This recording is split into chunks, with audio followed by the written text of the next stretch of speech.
Las 10 de la mañana y 9 minutitos. Seguimos en directo aquí en la sintonía de Radio Monóvar, emisora municipal, la radio pública. Ahora con un espacio que yo creo que es de carácter público. Un espacio que hace muy bien a las personas. David Zorel, nuestro psicólogo, buenos días. Buenos días, Álvaro. ¿Qué tal? ¿Cómo estamos? Otra vez por aquí, como siempre. Otra vez y las veces que hagan falta, ¿eh? Claro que sí. Además, para hablar de temas muy, muy importantes, hoy nos centramos en los pequeños. Vamos a ver qué se puede hacer con los pequeños, que a veces tenemos dudas de si se puede hacer, si no se puede hacer, si son demasiado pequeños. De primeras, no vienen con un manual de instrucciones. Efectivamente. Yo que tengo 3, nunca sé si lo estoy haciendo bien. Los padres tampoco, hay manuales para padres. Tampoco. O bueno, si los hay, pues son muy generalistas y luego no se ajustan a cómo es tu hijo. Efectivamente, pues Claro. te sale. Pero hoy nos centramos en enseñar el control de las emociones a niños pequeños. ¿De qué edad, David, más o menos? Yo en mi consulta de Novelda ya tengo niños de 5 años, que en poco tiempo controlan sus emociones. Cuidado de lo que estoy diciendo, Cuidado de lo que estoy diciendo, Que un niño llegue a, por un lado, tanto controlar su respiración, que le lleva a calmar un poquito la rabia si tiene rabia, que le lleva a cambiar su foco de atención de pensamientos a otros, etcétera, con una habilidad que dices, no es posible que un niño de 5 años tenga esta capacidad. Y no es especialmente ni más inteligente, ni no tiene que ver con eso. Tiene que ver con que ha interiorizado unas herramientas que no solo parte de que el niño las interiorice, sino que en el núcleo familiar se empiezan a trabajar. Que es como se trabaja con niños, y sobre todo tan pequeños, con la familia, claro. Tú estás trabajando con el niño y con la familia. Efectivamente. En la consulta. Es decir, con los dos en principio, con unos, o sea, todo el núcleo entero de familia, el que vive con el niño, y luego hay espacios en los que ya se trabaja solo con el niño porque son objetivos diferentes. Por un lado es los padres, cómo los padres interaccionan con el niño y cómo de algún modo refuerzan o castigan la conducta de rabietas o de, ¿no? Pues lo típico esto de si se coge una rabieta en un supermercado porque no le compras algo y se lo compras, estás reforzando su conducta para que tenga de nuevo rabietas en el futuro, ¿no? Bueno, pues todo esto hay que regularlo, hay que aprender como padres qué tenemos que hacer o cómo funciona todo esto en el cerebro del niño, porque entendiendo eso ya empezaremos a cometer menos errores. Y esto es como demasiado evidente, pero hay otras cosas que no son tan evidentes, Álvaro. Mira, por ejemplo, si te digo, ¿por qué mi hijo cuando en fin, se está portando bien y de repente se pone a molestar porque se nota que quiere llamar la atención y no entiendo por qué o por qué quiere llamar la atención en determinados momentos si estaba bien y por qué ha cambiado entonces? Digo, ha cambiado que sin darte cuenta tu atención se convierte también en un reforzador. Si se porta el niño bien y no le haces caso, Álvaro, porque se está portando bien, cuando se porta mal lo que está buscando es que le hagas caso. Con lo cual, ¿cómo cambiar todo esto? Pues empezando a prestar atención cuando se está portando bien y no al revés. Si tú le riñes cuando se porta mal solo y el resto del tiempo lo ignoras, está pasando eso. Estás prestando la atención con la riña y no prestándole la atención cuando está portándose bien. Eso son cosas que se pueden cambiar. Que es lo que hacemos habitualmente, es lo que hacemos. Efectivamente. Porque entendemos que un niño se tiene que portar bien ya de serie. Exactamente. Y no, en fin, es que bien o mal es un poco difícil de establecer, porque ¿qué es bien o mal? Si el niño es más nervioso, pues se moverá más, quizá tire las cosas al suelo. Eso es portarse mal, claro, él no lo puede evitar. Es una parte de él. No es tan sencillo, ¿no? Pero como padres está bien entender ciertas cosas, por qué funcionan ciertas cosas de la conducta del niño, porque cambiando ciertos elementos de él vamos a aprender también a regular la emoción del niño por la vía de los padres. Pero luego está la otra parte. ¿El niño puede aprender? Claro, sí puede aprender. Hay herramientas y técnicas para niños que se enfocan de otra forma, con juegos.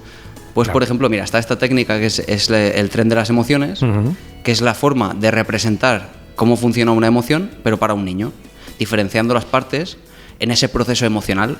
Por ejemplo, pues está la parte de lo que pasa en la situación, qué es lo que yo pienso de la situación, qué es lo que siento, qué es lo que hago, la conducta. En fin, el niño va empezando a diferenciar todo eso porque no son las mismas cosas, evidentemente, ¿no?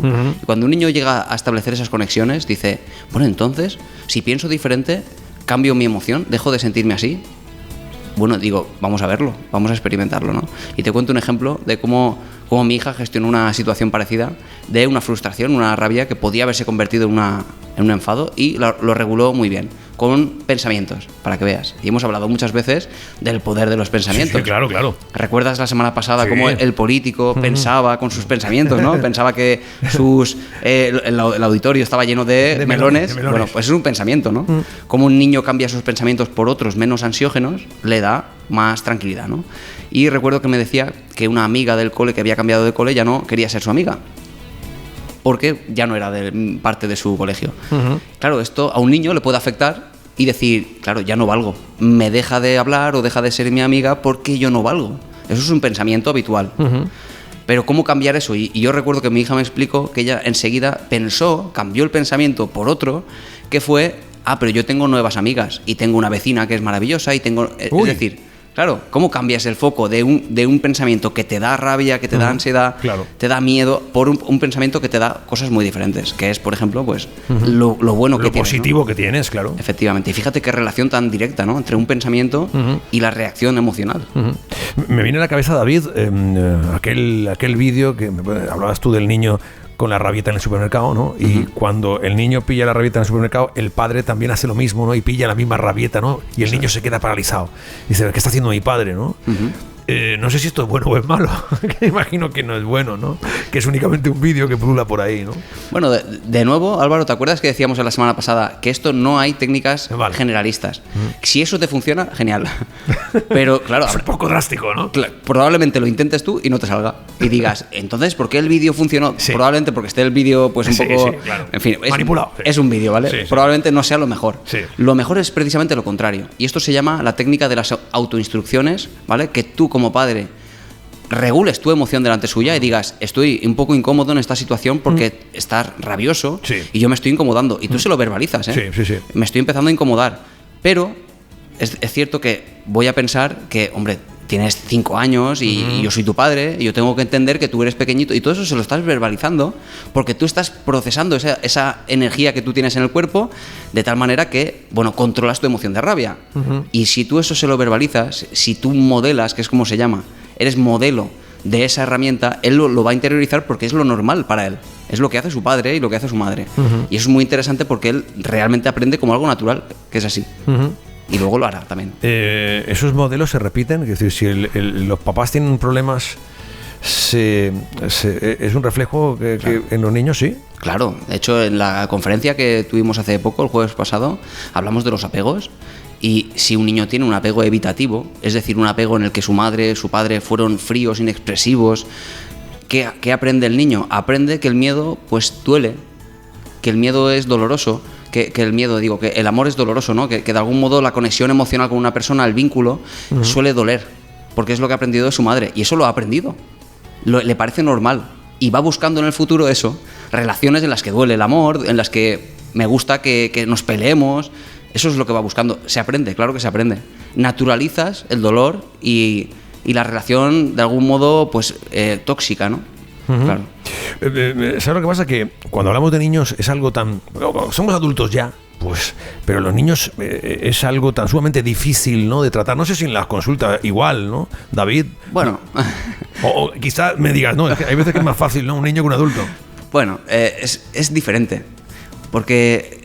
Para empezar tienes que conectar con el niño. Con el niño, bueno, tú que tienes hijos sabes que a los niños no se les puede hablar igual. No. Se les habla de una forma mucho más efusiva, con tal de captar su atención. Es un juego, todo va a través de juegos, todo.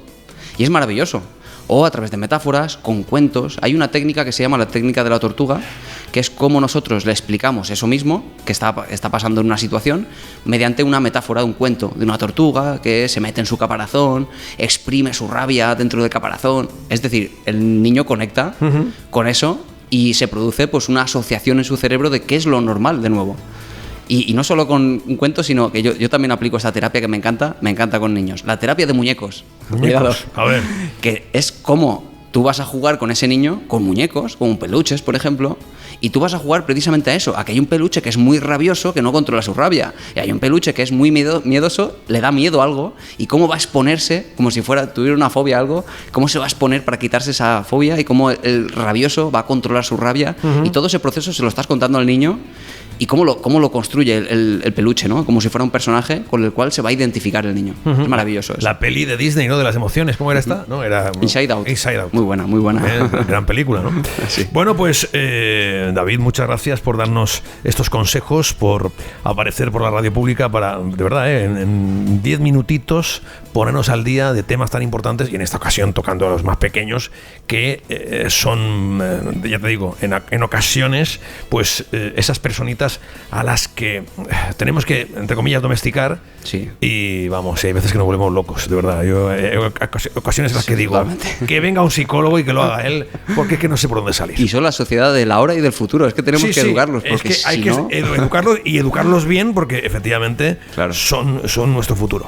Así David, es. muchas gracias. Muchas gracias, Álvaro. Hasta la semana que viene. Adiós. Adiós. Amigos y amigas, David Zorel, nuestro escritor y psicólogo, el monovero David Zorel, que pasa por aquí todos los martes. Su teléfono, por si queréis poneros en contacto con él, 600 27 99 27, 600 27 99 27.